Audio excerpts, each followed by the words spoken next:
was already halfway through the ballroom when I heard my name soft at first, then followed by laughter. I smiled anyway. I always did. The lights were bright. Crystal chandeliers. Gold chairs. My brother's engagement party looked like success had a dress code, and I clearly didn't make the list. "Still finding yourself?" my aunt whispered loudly. My brother laughed during his toast. Some people dream big. Others just watch. I held my glass with steady hands, even as my chest burned. They had no idea why I was really there. No idea what I'd built in silence. No idea whose signature was on the documents that paid for this night. I came to say congratulations. I stayed long enough to be humiliated. Then someone pushed too far, and the truth slipped out calm, clean, undeniable. The room went silent. Eyes widened. Power shifted. And that's where my story truly began. Before I share this chapter of my life, if you've ever felt ignored, unheard, or underestimated, then this channel is for you. Subscribe to Jossy Revenge, where every story has a heartbeat. Now, let me take you back to where it all began. The invitation had arrived 2 weeks earlier, thick cream paper with gold edges, like it needed to announce its importance before anyone even read it. My brother's name was embossed in bold letters, right beside his fiancée's, both of them shining on paper the way my family always wanted to shine in real life. I remember holding that card and wondering if I should even go. We weren't close anymore, not because of one big fight, but because of 1,000 small cuts, missed calls, backhanded compliments, family jokes that always landed on me. Still, he was my brother. We shared a childhood. Secrets whispered in the dark, promises we never said out loud.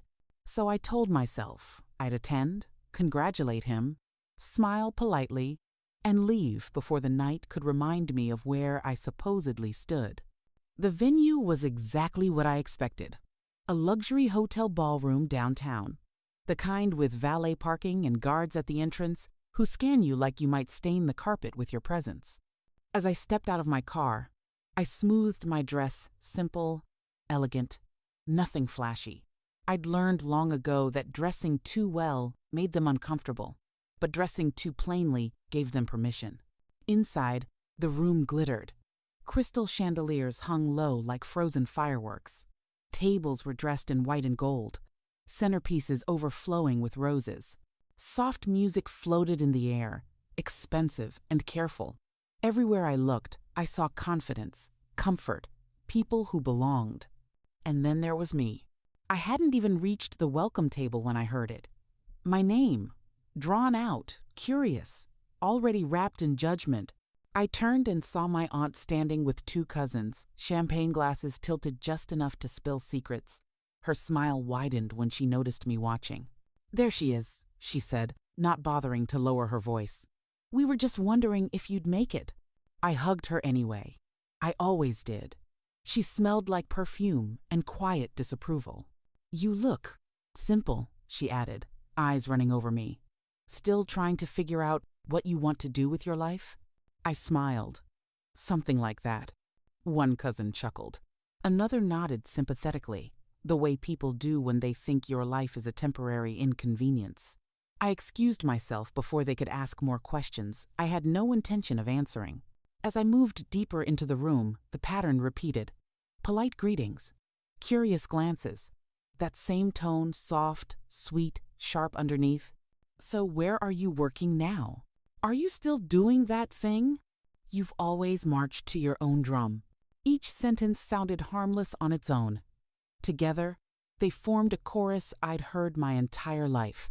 I finally spotted my brother near the head table, laughing with his friends, glass raised high, confidence dripping from every gesture. He looked good, happy, successful. For a moment, pride pushed aside the ache in my chest. I waited for the right moment, then approached him.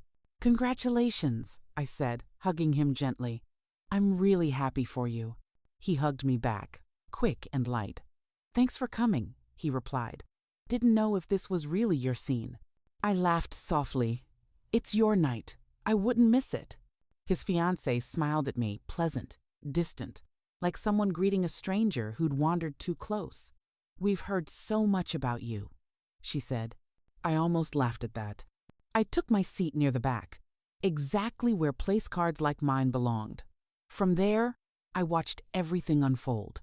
The speeches, the laughter, the easy way money erased effort and replaced it with assumptions.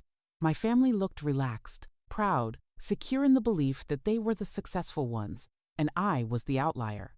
What would you do if you were sitting there? Would you shrink? Or would you remind yourself why you stayed quiet in the first place? I reminded myself. I told myself I was here for love, not validation. I told myself silence had protected me for years.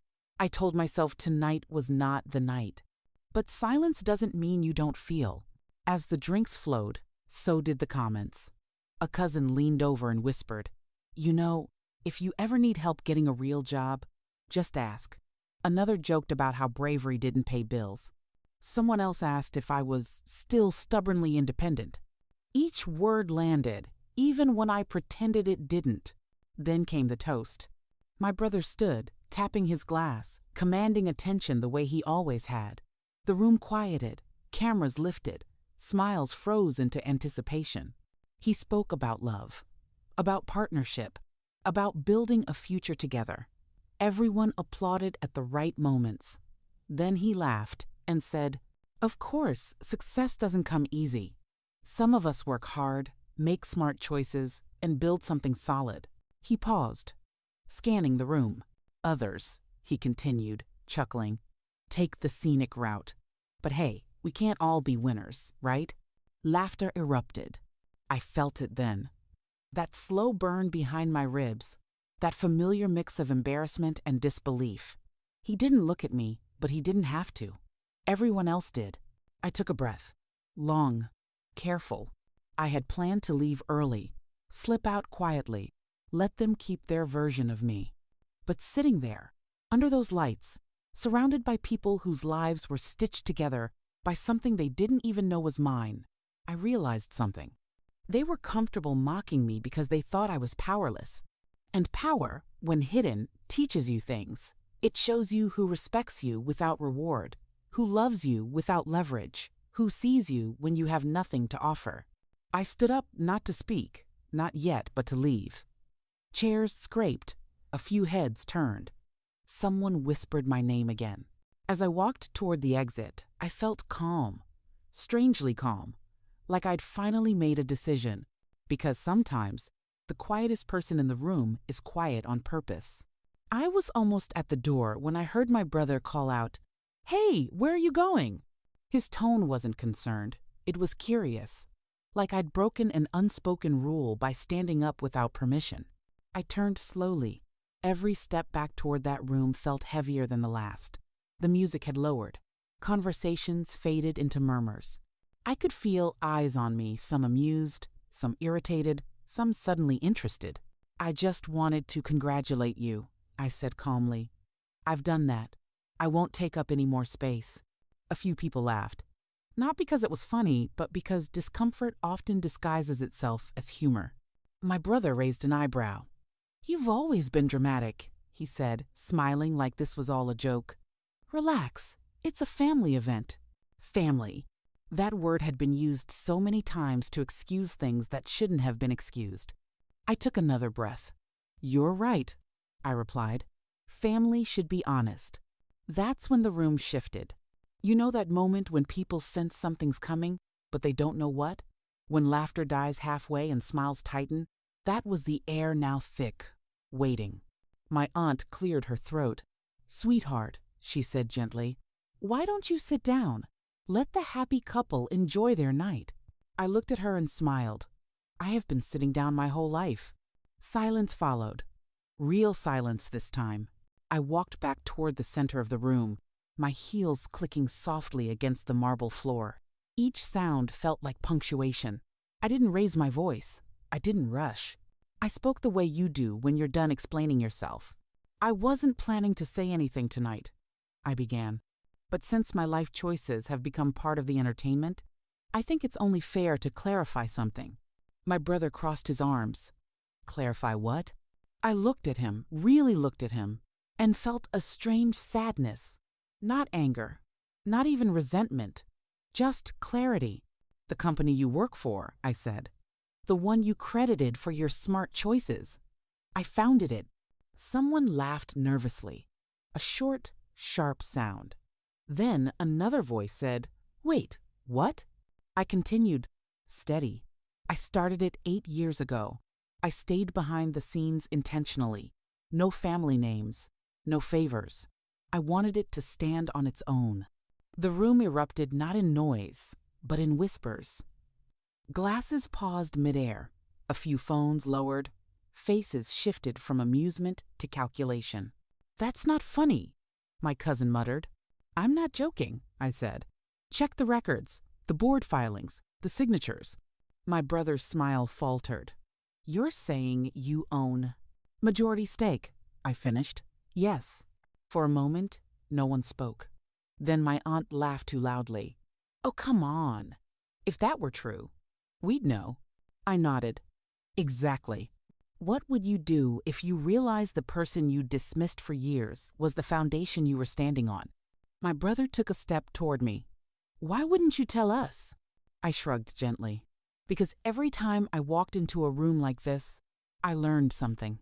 He frowned. "Learned what?"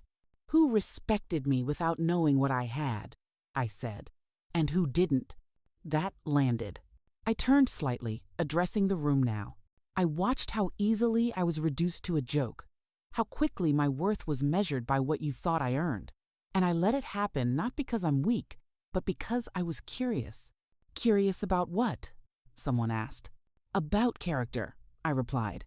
My brother's fiancée finally spoke, her voice tight. "So this party?" I looked around the chandeliers, the roses, the band, the catered perfection, paid for by revenue from my company.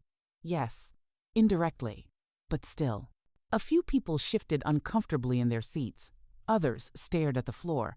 One of my cousins suddenly looked very interested in their phone. My brother ran a hand through his hair. "You humiliated me," he said quietly. I met his eyes. "No," I corrected the story. "There's a difference." I softened my tone. "I never wanted power over you. I wanted peace. But peace doesn't survive in places where respect is conditional." He swallowed. "So what now?" That was the question, wasn't it? I thought about it for a second. About contracts. About consequences. About how easy it would be to remind them, in very real terms, who held leverage. Then I shook my head. "Nothing changes," I said. "Not tonight." Confusion rippled through the room. "I didn't reveal this to threaten anyone," I continued. "I revealed it because I'm done shrinking to make other people comfortable." I turned back toward my brother. "Congratulations," I said again. And this time I meant it. "I wish you happiness. Truly." He opened his mouth, then closed it. For once, he had nothing to add. I walked away not rushed, not triumphant, just finished. As I reached the door, I heard whispers swell behind me. Shock, regret, realization. Some would call it revenge, but it didn't feel like that. It felt like release. Have you ever noticed how the truth doesn't need volume? How it doesn't beg to be believed? It simply stands there and lets everyone adjust around it. Outside, the night air was cool. I took a deep breath and felt lighter than I had in years. I didn't know what tomorrow would bring. Conversations, apologies, awkward calls, but I knew this. I would never again let someone define my value based on what they could see. The next morning, my phone started ringing before the sun fully rose. I didn't answer it at first. I lay there, staring at the ceiling, replaying the night in pieces, the stunned faces, the broken laughter, the way my brother's voice cracked when he realized the ground beneath him wasn't as solid as he'd believed. For the first time in years, I felt no urge to explain myself, no need to soften the truth. That alone felt like freedom. When I finally picked up my phone, there were missed calls from almost everyone. Aunts, cousins, even people who had barely spoken to me at the party. Messages ranged from awkward apologies to sudden warmth that felt rehearsed. You should have told us. We didn't know. We're still family. Family. Again. I ignored most of them and got ready for work, my real work. The one I'd built late nights and early mornings around. The one that had nothing to do with approval and everything to do with purpose. By midday, my brother finally called again. This time, I answered. "Can we talk?" he asked quietly. There was no arrogance left in his voice, no humor, just uncertainty. "We're talking," I replied. There was a pause. Then he sighed. "I didn't know. I swear, if I had..." I cut him off gently. "That's the point. You shouldn't need to know to treat me with respect." Silence sat between us, heavy but honest. "I was angry," he admitted. "Not at you, at myself. I thought success looked a certain way, sounded a certain way. And when you didn't fit that picture, I assumed." I closed my eyes. "Assumptions are expensive," I said. "You just don't always see the bill right away." He asked if we could meet. I told him maybe someday. Healing doesn't rush just because guilt shows up. Later that week, something unexpected happened. At the office, my assistant told me there'd been a request from the engagement venue, the same hotel. They wanted to renew a long-term supply contract on better terms this time. I smiled to myself. Power doesn't announce itself. It negotiates quietly. I didn't change anything out of spite. No contracts were canceled, no threats made. I kept my word about letting the business stand on its own merits. But something had changed, and everyone felt it. At the next family gathering, the air was different. No jokes, no subtle digs, no questions about when I'd figure life out. Chairs were offered. Conversations paused when I spoke. Respect, when it arrives late, always feels a little awkward. My aunt pulled me aside and said, "You've always been impressive. We just didn't see it." I nodded politely. That wasn't my job. What would you do in my place? Would you forgive? Would you forget? I chose something quieter. I chose boundaries.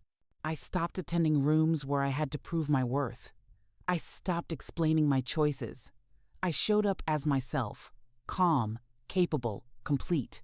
And my brother? He changed too. Slowly. Honestly.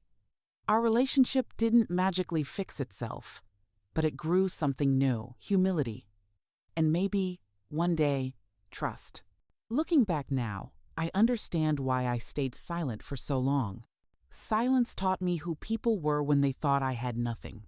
Truth taught them who I was when they realized I had everything. And the funny thing is, I didn't need their applause to feel whole. I already was. Moral of the story. I learned something powerful from that night. Your value doesn't rise when people finally recognize it. It was always there. Sometimes God hides your success, not to punish you, but to protect you, to show you who loves you without titles, who respects you without benefits, and who only claps when your hands are full. I don't regret staying quiet, and I don't regret speaking up when it mattered. Because humility builds you, but truth frees you. If my story touched you, hit that subscribe button for more emotional tales from Jossy Revenge. And even if it didn't, come on, subscribe anyway. I'll win you over next time. Drop a comment, like the video, and let's keep the stories alive. Thanks for watching.